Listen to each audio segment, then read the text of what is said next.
Lamination is a great way to preserve your documents, but to get the best results and to avoid problems, you need to follow a few simple rules. Lamination pouches are very thin and very fragile. If not used correctly, they will jam, and all too often the result is a wrecked laminator. Here are some examples of pouches that have jammed. Every one of these represents a laminator that has been wrecked, but it needn't have happened. So here are a few simple rules that will prevent similar disasters happening to you.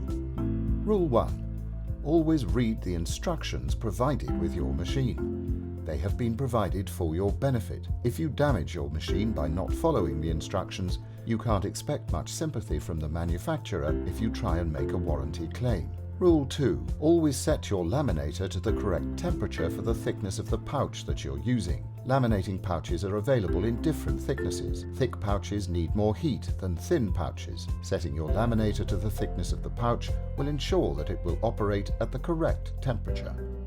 If the temperature is too low, the pouch will have a cloudy appearance. Setting it too high could cause the pouch to jam. Don't make the mistake of switching the machine to maximum temperature. This will not make the laminator warm up more quickly. It will just increase the risk of a pouch jamming in the machine. Rule 3. Never leave more than 3 mm of empty pouch around the edges of the document being laminated. Pouches need to be filled across their entire area. This supports the pouch as it passes through the laminator. If the pouch is not filled, it isn't supported, and the heat of the laminator can cause the empty parts of the pouch to droop and jam in the machine. This is the reason that cutouts, irregular shapes, and soft items such as tissue paper or fabrics are unsuitable for lamination. In fact, attempting to laminate multiple items in a single pouch is the biggest single cause of wrecked laminators.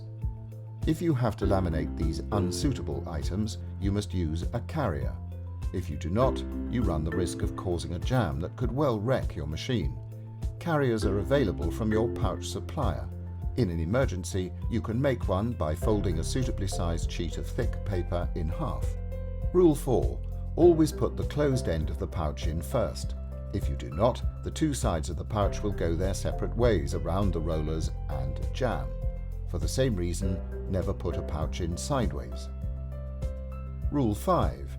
Never attempt to laminate heat-sensitive materials such as wax crayon pictures, thermal fax paper, instant photographs, etc. The heat inside the laminator will destroy your images. Rule 6. Do carry out preventative maintenance. Even perfectly filled pouches will deposit some adhesive onto the rollers inside your laminator. Sticky rollers can grab a pouch and cause it to jam. So, at the end of every session, you should clean the machine. It's easy to do and best done when the machine is warm. Take a piece of thin card, then fold a piece of ordinary copy paper in half and tuck the card into the fold. Passing this through the laminator 4 or 5 times will remove any sticky adhesive from the rollers. That's it. Just 6 simple rules that should make your lamination perfect and prevent your laminating machine being damaged by misuse. Swordfish, tried and tested technology.